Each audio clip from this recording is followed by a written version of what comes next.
Oke, Assalamualaikum warahmatullahi wabarakatuh. Perkenalkan, nama saya Salman Alfarizi, NIM saya 20240404. Dan perkenalkan juga teman-teman saya yaitu. Perkenalkan, nama saya Jadi Surisno dengan NIM 2024-04-026. Halo, kenalin nama saya Jos. Saya dari jurusan Teknologi Rekayasa Perangkat Lunak. NIM saya 2024-04-005. Oke, dalam kesempatan kali ini, kelompok kami, yaitu kelompok 11, akan mempresentasikan hasil proyek UAS, yaitu tentang eh, instalasi dan konfigurasi serta implementasi eh, bagian Ubuntu Server maupun topologi jaringan. Mungkin selanjutnya kita akan lanjut ke bagian presentasi. Slide selanjutnya yaitu isi presentasi. Yang pertama adalah landasan teori, kemudian perancangan jaringan seperti usulan topologi, perhitungan subnetting, dan simulasi jaringan. Yang ketiga adalah implementasi server pada virtual machine, lalu instalasi dan konfigurasi. Oke, lanjut. Mungkin dari slide selanjutnya yaitu pembahasan. Apa saja sih pembahasan yang akan dibahas oleh kelompok kami? Yaitu yang pertama, apa sih itu jaringan komputer dan topologi? Jaringan komputer adalah sebuah sistem yang terdiri dari dua atau lebih komputer dari perangkat lainnya untuk saling berhubungan untuk berbagi sumber daya, informasi, dan komunikasi yang efisien. Nah, lalu apa sih IP address dan subnetting?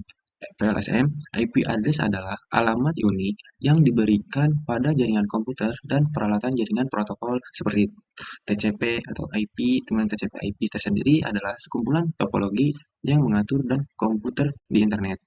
Lalu subnetting adalah metode pembagian jaringan seperti network menjadi beberapa subnet agar sesuai dengan jumlah host yang diperlukan. Tujuannya adalah untuk mengefisiensi penggunaan IP address tanpa subnetting pada paket data yang masuk ke network.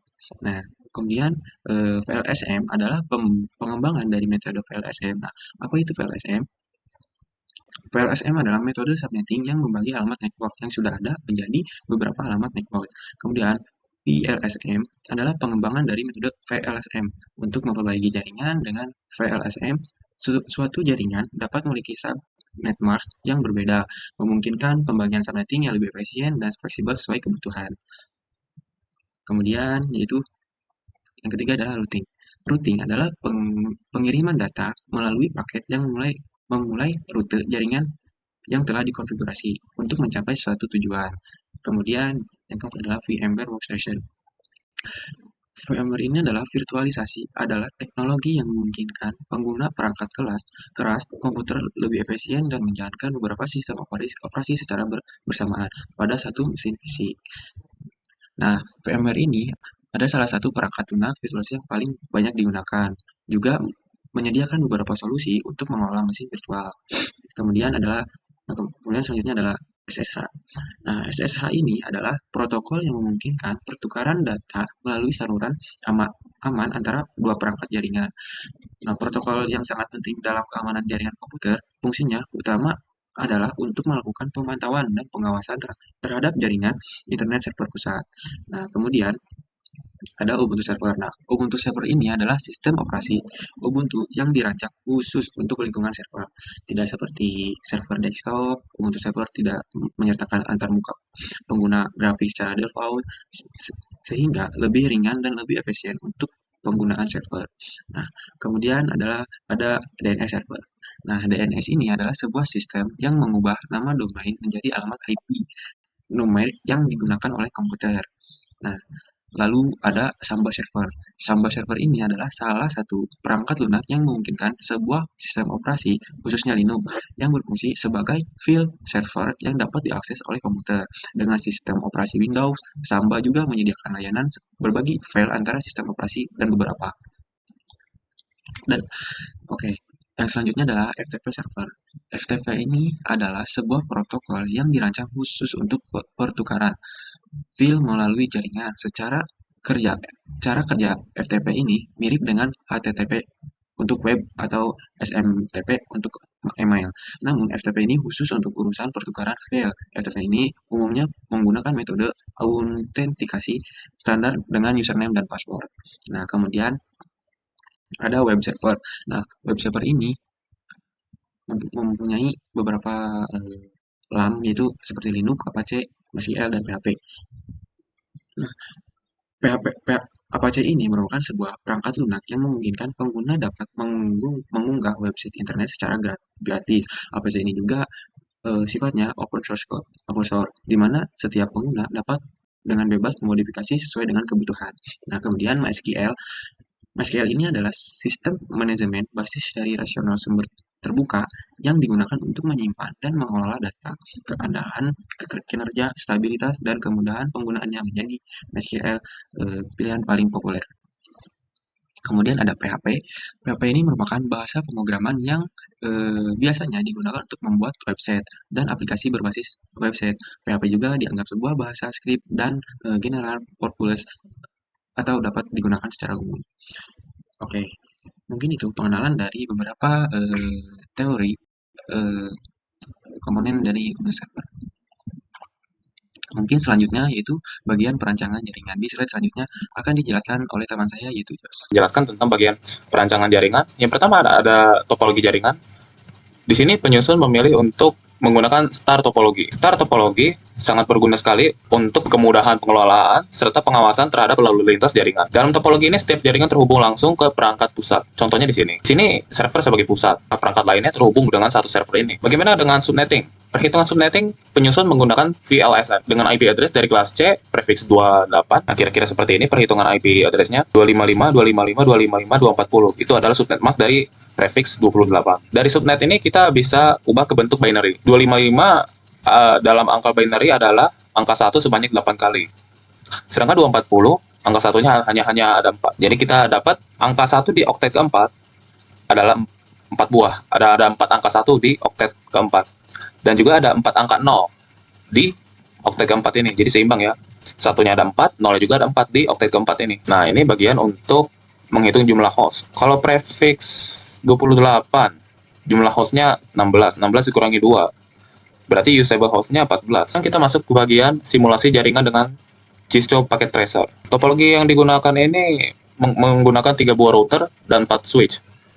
Dan juga satu server. Contohnya ada di gambar berikut. Nixon pertama kali menaruh switch di sini, kemudian switch ini dihubungkan ke router pertama, dan router pertama menghubungkan lagi ke router kedua dan ketiga. Dari router kedua dihubungkan lagi ke switch B7 dan B8. Karena di sini studi kasusnya adalah lab komputer dan terdiri dari 4 ruangan. B4, 5, 7, 8. Router 2 untuk 7 dan 8. Setiap ruangan ada 2 komputer. Oke, di sini ada 2 komputer yang terhubung dengan switch. Satu switch memegang 2 komputer berarti ya. Dan juga penyusun menghubungkan switch dengan switch lainnya supaya lintas jaringan itu lebih lancar antar komputer dan antar ruangan juga. Dan tidak lupa, switch yang di sini dihubungkan lagi dengan switch ruangan lain. Switch yang ada di router 2 dihubungkan dengan switch yang ada di router 3. Router 3. Supaya lalu lintas jaringan itu lebih lancar lagi. Orang-orang yang di B7, orang-orang B8 bisa berhubungan, bisa berkomunikasi dengan orang-orang di B4 dan B5. Dengan begitu, topologi ini sudah berhasil membuat sebuah laboratorium komputer yang dapat memperlancar lalu lintas jaringan dan dapat mengirim data satu sama lainnya. Di dalam server admin, penyusun menggunakan IP address 192.168.1.1 dengan subnet masknya menggunakan subnet mask dalam dalam prefix dan prefix 28. Prefix 28 berarti ujungnya 240. Kemudian default gateway-nya 192.168.1.2. Dan di router pertama IP address-nya berikut 100.100.101. Dan jangan lupa port statusnya on supaya router ini dapat terhubung, dapat mengirimkan data. Kemudian ada router 2. Di router 2 ini saya menggunakan 4 jalur ya. Fast Ethernet 0 0 ini. Nah, jadi IP ini untuk switch B7. Kemudian Fast Ethernet 1 ini untuk B8. Jangan lupa portnya on supaya terhubung. Kemudian serial 2. Ada juga serial 3. Serial 2 ini untuk menghubungkan dari router 2 ke router 3. Dari router 2 ke router 1. Sedangkan serial 3 menghubungkan dari router 2 ke router 3. Dan sekarang kita sudah sampai di router 3. Seperti tadi, serial 3 ini menghubungkan antara router 3 dan router 2.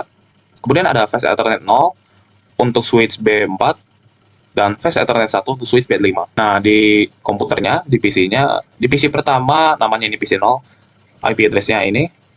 192.168.4.1, kemudian ini untuk komputer 2 dan seterusnya. Dan di sini penyusun melakukan ping dengan menggunakan IP address dari komputer lain. Di sini penyusun masuk ke komputer pertama yang bernama PC0, kemudian melakukan ping. Berikut adalah IP address untuk komputer 4. 192.168.4.4 itu untuk PC keempat. PC keempat. Nah, itu untuk PC keempat. Kemudian kalau 4.2 ini untuk PC kedua. Nah, PC kedua ini namanya PC1. Kalau PC pertama PC0. Terhubung tuh. Kalau tampilannya reply from berarti terhubung. Kalau tampilannya request timeout berarti ada kesalahan. Bisa jadi antara portnya belum diaktifkan atau salah memasukkan IP address dan masalah lainnya. Kemudian ini ada ping dari komputer keempat ke pertama. Ini IP address komputer pertama, .1 nih. Berhasil. Reply from tampilannya. 4-4-nya berhasil ya. Kalau ada salah satu yang request timeout, berarti ada kesalahan. Kemudian ada ping dari komputer kedua ke komputer 5. Berhasil. Komputer pertama ke komputer ke-8. Berhasil juga. Walaupun dia beda router. Komputer 8 kan terhubungnya di router 3. Router 2. Kalau komputer pertama terhubungnya ke router 2. Router 3. Seperti di gambar ini. Ini PC 0, switch B4, kemudian router 3. Ini PC 4, ini PC 8. PC 8 terhubungnya ke router 3 melalui switch B8. Tapi bisa tuh berkomunikasi, bisa mengirim data antara PC 8 dengan PC ini. Dan kita akan coba lagi ping dari komputer ke-6 ke komputer pertama. Hasilnya juga berhasil. Ping komputer ke-4 dengan ke-8 berhasil juga. Jadi intinya komunikasi antar komputer, antar ruangan ini sudah lancar. Lalu lintas jaringan juga sudah lancar, tidak ada kendala. Oleh karena itu, topologi star yang dibuat oleh penyusun sudah cukup berhasil. Implementasi server pada virtual machine. Virtual machine adalah sebuah mesin virtual yang dibuat dan dijalankan menggunakan perangkat lunak VMware yang memungkinkan pengguna menjalankan sistem operasi tambahan sistem operasi utama atau host seperti seolah-olah itu adalah komputer fisik terpisah. Sebelum melakukan instalasi Ubuntu, maka pengguna harus membuat sebuah virtual machine terlebih dahulu, yaitu dengan cara sebagai berikut. Yang pertama, antarmuka VMware Workstation Pro. Buka aplikasi VMware yang sudah terinstall. Setelah terbuka akan menampilkan tampilan interface seperti yang di bawah ini. Lalu, klik Create a New Virtual Machine untuk membuka virtual machine. Selanjutnya, pilih tipe pembuatan virtual machine. Nah, kemudian akan menampilkan halaman wizard New Virtual Machine. Kemudian pada bagian ini terdapat dua opsi, pilih opsi tipikal agar pengaturan berjalan lebih cepat dan mudah, terutama untuk pengguna pemula yang baru pertama kali install. Kemudian klik next untuk melanjutkan ke tahap selanjutnya. Lalu selanjutnya pilihan media install sistem operasi. Pada halaman ini pengguna diminta untuk memilih bagaimana sistem operasi akan diinstal.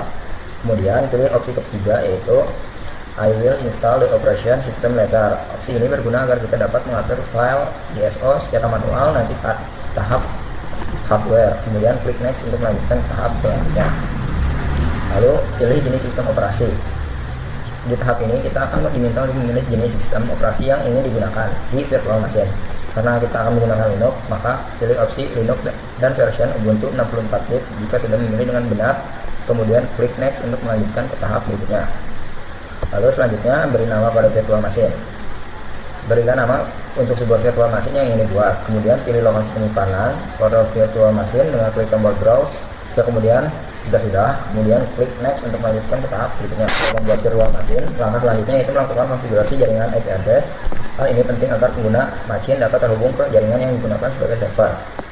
Berikut ini adalah langkah-langkah konfigurasi jaringan VMware menggunakan metode NAT. Mode NAT. Pertama, akses Virtual Network Editor. Untuk masuk Virtual Network Editor, yaitu tekan tombol edit pada bagian kiri atas. Kemudian pilih Virtual Network Editor. Menu ini digunakan untuk mengatur konfigurasi jaringan awal seperti jenis NAT, Brigade, atau host only yang digunakan oleh virtual machine Ubuntu server seperti yang ada di gambar 0.39. Lalu selanjutnya yang kedua yaitu tampilan Virtual Network Editor. Tampilan awal Virtual Network Editor menampilkan daftar jaringan virtual untuk dapat melakukan pengaturan seperti mengubah subnet atau DHCP. Lalu klik tombol Change Setting di kanan untuk membuka editor dengan hak administrator. Lalu selanjutnya menentukan tipe jaringan virtual.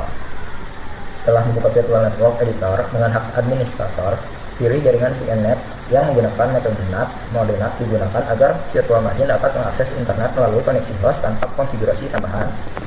Lalu selanjutnya mengatur konfigurasi NAT. Setelah memilih VNet 8, klik tombol NAT setting untuk melihat konfigurasi dari jaringan NAT. Pada halaman ini terdapat subnet IP dan subnet mask yang dapat diisi sesuai kebutuhan. Pada subnet IP isi dengan 192.168.38.0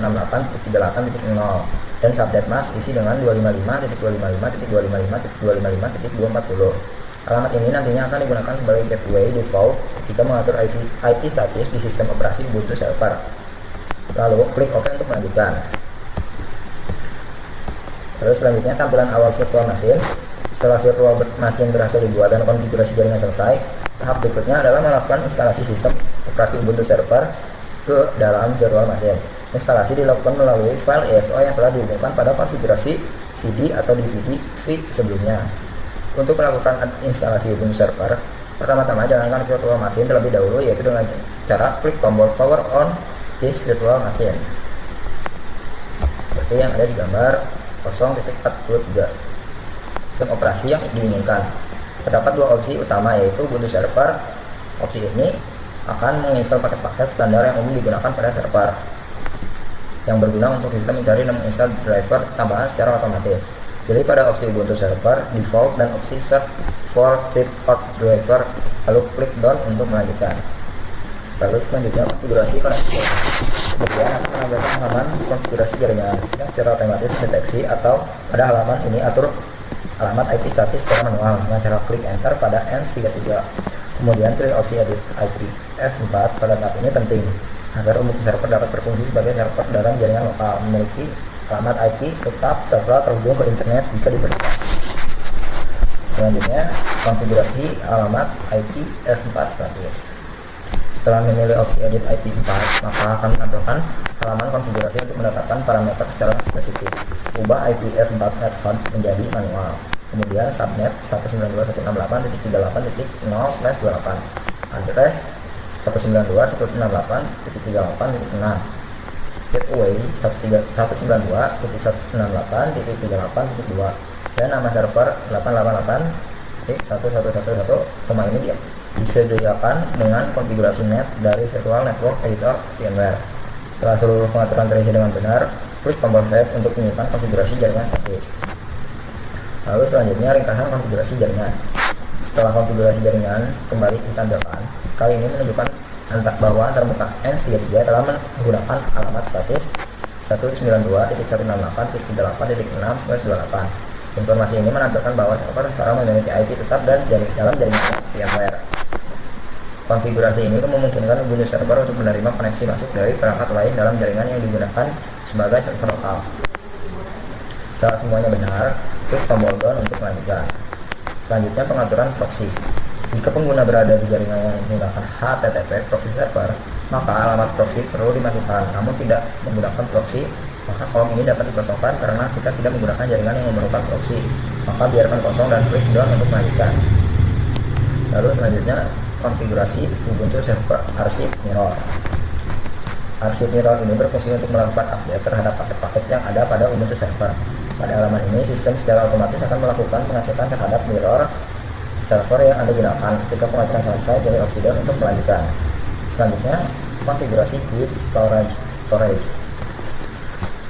Kemudian, pengguna diminta untuk melakukan konfigurasi storage. Pada halaman ini terdapat dua opsi utama, yaitu use unending disk, yaitu menggunakan seluruh disk, dan custom spread layout, yaitu melakukan pengaturan secara manual untuk menentukan sendiri partisi swap dan root / pilih custom storage layout.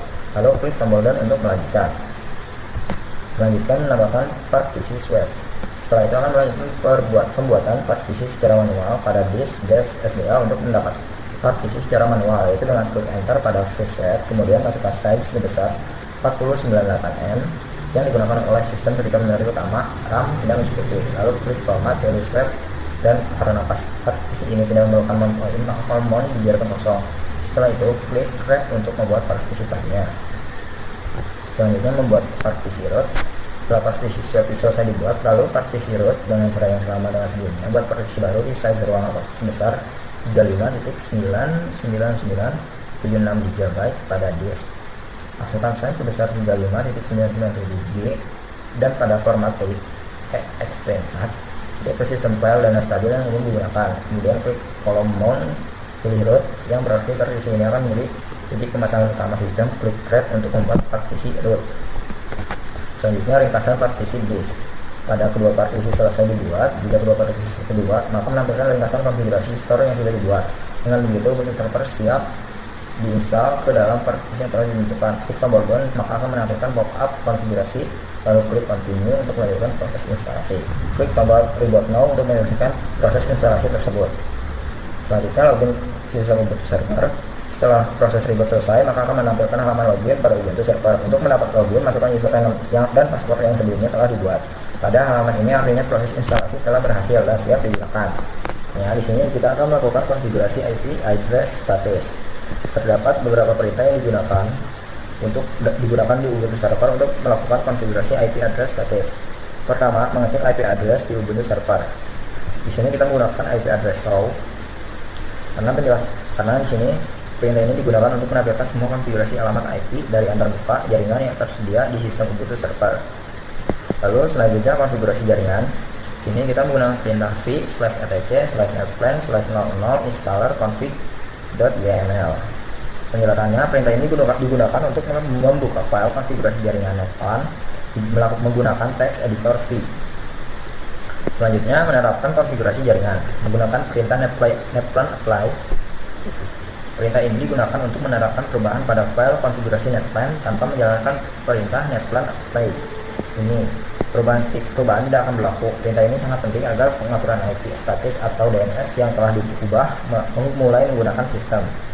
Lalu selanjutnya melakukan ping ke internet menggunakan perintah ping google.com. Penjelasannya, perintah ini digunakan untuk menguji koneksi internet dari Ubuntu Server dengan melakukan ping ke domain seperti google.com. Perintah ini berfungsi untuk mengetahui apakah server berhasil terhubung ke internet. Jika balasan diterima, maka konfigurasi jaringan dan DNS berfungsi dengan baik. Oke, lalu selanjutnya di sini kita akan melakukan konfigurasi remote SSH server.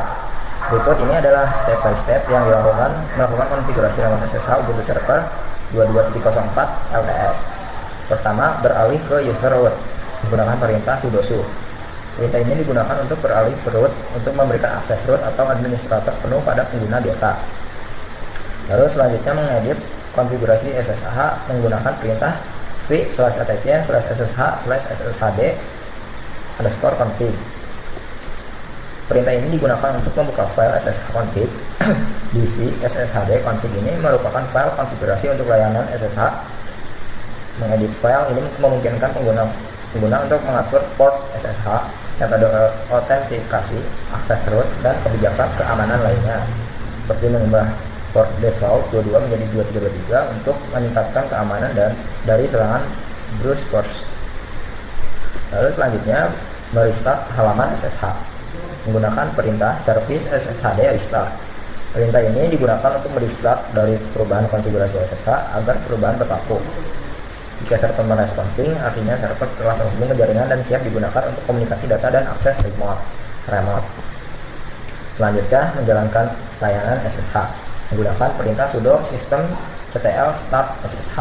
Perintah ini digunakan untuk memulai layanan SSH. Jika sebelum layanan belum berjalan, maka perintah ini akan mengaktifkannya sehingga server dapat menerima koneksi SSH dari klien atau bukti. Oke, next, selanjutnya mengecek status layanan SSH menggunakan perintah sudo systemctl status SSH. Penjelasannya, perintah ini digunakan untuk menampilkan status dari layanan SSH menggunakan pengguna dapat melihat apakah layanan tersebut aktif, berjalan, atau mengalami kesalahan. SS2PN atau grep 2323, perintah ini digunakan untuk memverifikasi bahwa port 22323 telah aktif. Lalu sudo unf allow 2323/tcp dan sudo ufv reload. Perintah ini digunakan untuk membuka akses firewall agar port 2323 dapat menerima koneksi dari luar. Selanjutnya mengakses server melalui SSH menggunakan perintah SSH root 192.168.38.6-2323. Perintah ini digunakan dari host untuk mengakses server Ubuntu secara remote menggunakan protokol SSH. alamat IP 192.168.8.6. Ini merupakan IP server, sedangkan MIMP 2323 ini berguna untuk menunjukkan bahwa koneksi dilakukan melalui port 2223 yang sebelumnya telah dikonfigurasi. Setelah kita mendengar presentasi dari teman saya, Jerry, selanjutnya kita lanjut melakukan presentasi pada bagian slide selanjutnya, yaitu bagian pembahasan instalasi dan konfigurasi Samba DNS Server, kemudian instalasi dan konfigurasi Samba Server, lalu instalasi dan konfigurasi FTP Server. Yang keempat adalah instalasi dan konfigurasi web server, yaitu yang kelima dan instalasi web server. Nah, oke, sekarang kita lanjut ke bagian penglihatan kode-kode yang harus kita gunakan. Nah, oke, di sini kita bisa lihat pada modul ini bahwa instalasi dan konfigurasi DNS server ini harus mempunyai harus mengikuti beberapa tahapan untuk instalasi pada Ubuntu server, yaitu yang pertama kita harus ketikkan sudo apt update. Nah, sudo apt update ini untuk mengupdate bagian pada Ubuntu server Anda. Kemudian yang kedua adalah sudo apt install bin 9. Nah, perintah ini digunakan untuk menginstal paket bin 9 yang merupakan implementasi dari DNS, domain nama sistem, dan server sistem Ubuntu. Kemudian yang ketiga adalah ketikkan sudo nano /etc bin dan /db comprog 11. Nah, di sini perintah ini digunakan untuk membuka dan mengedit file konfigurasi bin 9 bernama db kelompok 11 menggunakan editor teks nano dan hak akses super user. Nah, yang keempat sama sebenarnya ketikan sudo nano dengan db92168.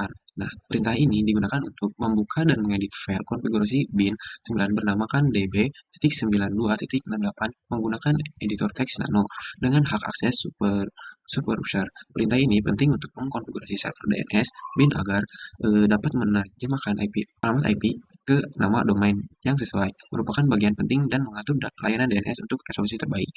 Nah, maka akan dilakukan untuk melakukan query DNS untuk mencari alamat IP dari nama domain kelompok 11 net.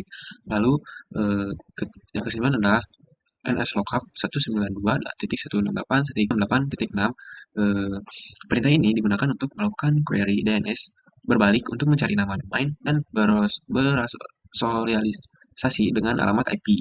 Nah, mungkin itu cara dan konfigurasi untuk melakukan instalasi DNS server. Yang kemudian untuk instalasi konfigurasi Samba, yang pertama itu kita melakukan perintah sudo apt update terlebih dahulu. Nah, perintah ini digunakan untuk memperbarui daftar paket perangkat lunak dari repository di sistem Ubuntu. Kemudian yang kedua adalah menginstal Samba. Nah, sudo apt Samba itu sintaknya. Lalu sintak ini berfungsi untuk digunakan untuk menginstal paket Samba untuk berbagi file dengan Windows di sistem Ubuntu. Kemudian yang ketiga kita ketikkan sudo system stop ndb server service. Kemudian sudo system disable NDB service.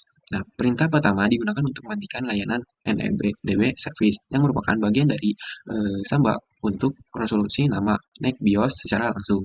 Nah, yang kedua digunakan untuk nonaktifkan layanan NDB service yang merupakan bagian dari Samba untuk resolusi nama agar tidak otomatis berjalan saat sistem. Yang keempat adalah melakukan backup pada SMB config. Nah, perintahnya yaitu sudo mif /etc/samba/smb.config, kemudian /etc/samba/smb.config dan .backup. Nah, kemudian yang kedua adalah sudo nano /etc/samba/smb.config. Yang pertama digunakan untuk memindahkan atau mengganti nama file konfigurasi Samba yang asli menjadi smb.config backup menggunakan hak akses super user. Nah, perintah kedua digunakan untuk membuka dan mengedit file konfigurasi Samba menggunakan editor teks nano dengan hak akses super.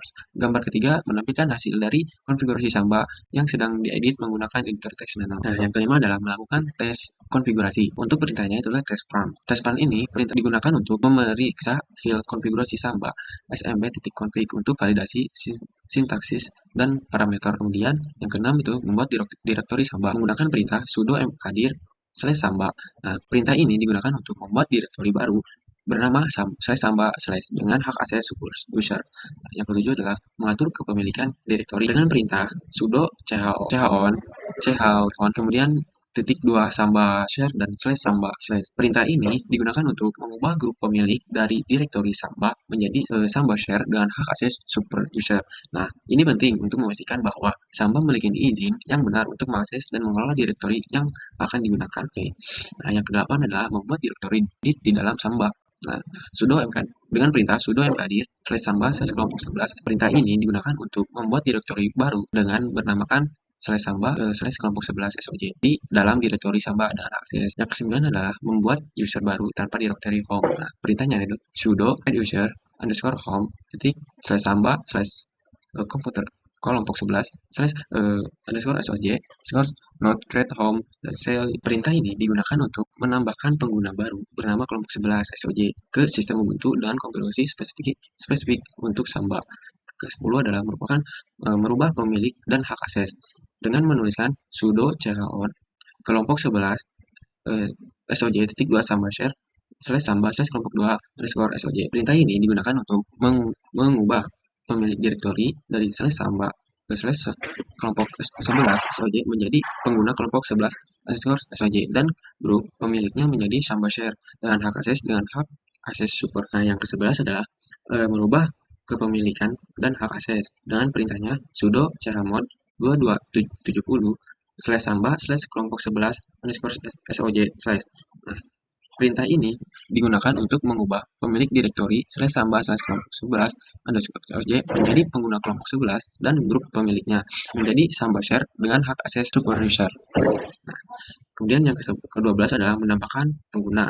Perintahnya yaitu sudo smb passwd min a dan administrator. Perintah ini digunakan untuk menambahkan pengguna administrator ke dalam database menggunakan samba dan mengatur password untuknya. Kemudian yang ke-13 adalah mengaktifkan pengguna. Perintah ini digunakan untuk mengaktifkan enable pengguna samba kelompok 11 output menunjukkan enable user kelompok 11. Perintah ini penting untuk memastikan bahwa pengguna tersebut dapat digunakan untuk orientasi saat mengakses samba share. Dengan caranya itu kalian buka dalam folder di desktop kalian, kemudian kalian klik kanan bagian PC, lalu pilih add network lokasi. Nah, maka tampilannya akan seperti welcome to add network lokasi wizard. Nah, di sini kalian klik next. Nah, selanjutnya menguji koneksi dan komputer Windows. Pengujian ini dilakukan dengan cara membuka aplikasi. Nah, seperti ini penjelasannya.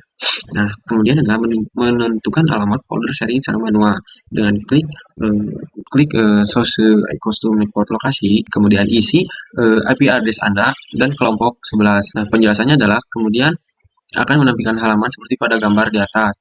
Nah, seperti ini penjelasannya. Kemudian akan menampilkan halaman seperti pada gambar di atas. Pada halaman tersebut, klik close custom network lokasi, lalu klik next untuk melanjutkan. Setelah itu akan menampilkan halaman seperti pada gambar di atas. Pada tahap ini, masukkan alamat IP address dan dari server Ubuntu, diikuti dengan nama user seperti IP address tersebut.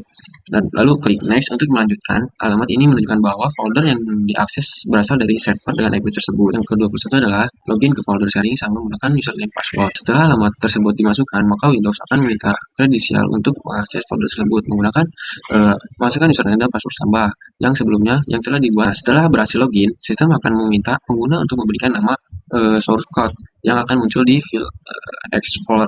Nah, nama ini bisa disesuaikan dengan keinginan atau dapat menggunakan code source code ini akan muncul di bagian disk PC. Akan muncul menampilkan seperti pada gambar di atas. Halaman ini menampilkan konfirmasi dari shortcut yang telah dibuat pada tahap sebelumnya. Klik finish untuk menyelesaikan proses penambahan lokasi jaringan tersebut. Kedua, terakhir adalah verifikasi akses dan uji coba folder sharing. Nah, di sini kita buka lagi bagian Ubuntu servernya, ketikkan sudo ls min al slash samba slash kelompok 11 min SOJ. Nah, perintah ini digunakan untuk menampilkan daftar isi folder kelompok 11 secara lengkap dan mendetail.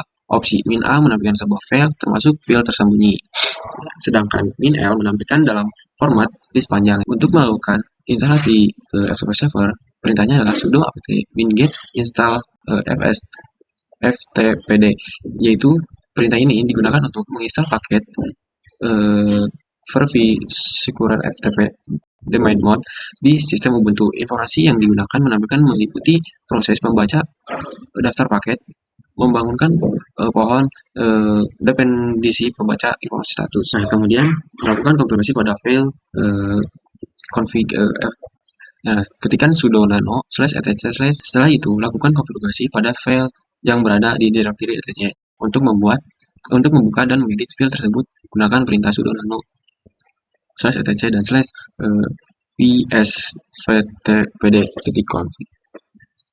Yang ketiga adalah membuat user baru dengan perintah sudo add user kelompok. Nah, membuat user baru. Nah, yang kelima adalah proses koneksi dan transfer file menggunakan FTP. Gambar data menunjukkan sesuai file transfer protokol FTP yang berhasil dari client Windows ke server Linux. Kemudian dari gambar ini di atas menunjukkan bahwa seseorang pengguna berinteraksi dengan server FTP untuk melihat isi dari sebuah directory dan detail mengenai file dan directory yang ada di sana termasuk ukuran. Nah, kemudian dari perintah di atas ini adalah untuk perintah yang dimasukkan oleh pengguna ke klien FTP. Oke, pada tahap pertama kita menginstal Apache. Nah, perintah membaharui daftar revolusi paket yaitu dengan menggunakan perintah sudo apt update. Perintah ini digunakan untuk memperbarui daftar paket perangkat lunak dari repository Ubuntu. Informasi yang ditampilkan meliputi sumber repository informasi yang ditampilkan untuk meliputi sumber repository status pengambilan data. Kemudian yang kedua adalah mengupdate paket sudah terinstall. Sudo apt upgrade. Perintah ini digunakan untuk memperbarui upgrade semua paket lunak yang sudah terinstall ke versi terbaru yang tersedia di sistem Ubuntu.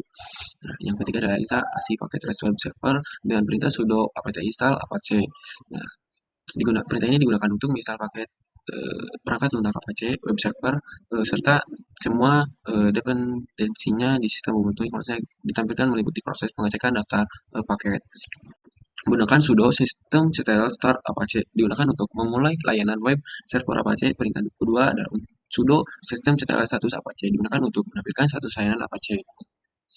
Nah, yang kelima adalah mengakses Apache melalui browser. Perintahnya adalah mengetikkan pada halaman browser yaitu IP Anda 192.168.38.6. Maka tampilannya akan seperti ini. Mungkin yang terakhir adalah bagian instalasi WordPress. Nah, pada bagian instalasi WordPress ini yang pertama kita instalasi LAM terlebih dahulu pada sistem. Kemudian konfigurasi web server Apache, lalu penanganan kesalahan database, dan yang keempat adalah tahap lanjutan instalasi WordPress. Nah, untuk melakukan instalasi WordPress, kita ketikkan terlebih dahulu pengalihan ke antara muka instalasi WordPress. Nah, setelah kita melakukan instalasi pada bagian WordPress yaitu Apache. Nah, tampilan Apache menggunakan IP address. Nah, seperti ini. Kemudian yang ketujuh adalah layanan selamat datang dan pemilihan bahasa di WordPress itu sendiri. Nah, kemudian yang 8 adalah detail database, lalu yang 9 konfigurasi instalasi dan proses perjalanannya. Nah, kemudian yang 10 adalah informasi situs. Nah, 11 adalah layanan berhasilan instalasi. Nah, yang terakhir adalah layanan login dan dashboard awal. Nah, disinilah kita mulai bahwa berhasil kita menginstal WordPress. Nah, gambar ini menunjukkan bahwa halaman tersebut selamat datang di WordPress yang merupakan langkah awal dalam proses pengaturan WordPress melalui antarmuka web. Nah, lalu ini adalah tampilan awal dari halaman login WordPress. Halaman ini desain minimalis dengan logo WordPress di bagian atas. Terdapat dua bidang input utama, satu untuk nama pengguna atau alamat email. Nah, gambar ini bisa jadi perlihatkan menu navigasi utama di sisi sebelah kiri dashboard WordPress yang ini berasal tautan berbagai fitur seperti post dan media, halaman komponen, tampilan, penggunaan peralatan dan pengaturan. Oke. Mungkin itu adalah akhir dari presentasi kelompok 11 dari mulai topologi jaringan hingga implementasi, konfigurasi, dan instalasi Ubuntu Server. Mungkin itu saja yang bisa kita sampaikan. Kurang lebihnya mohon maaf. Apabila ada kesalahan bahasa, tutur kata, pemaparan presentasi, mohon dimaafkan. Wabillahi taufiq hidayah. Wassalamualaikum warahmatullahi wabarakatuh.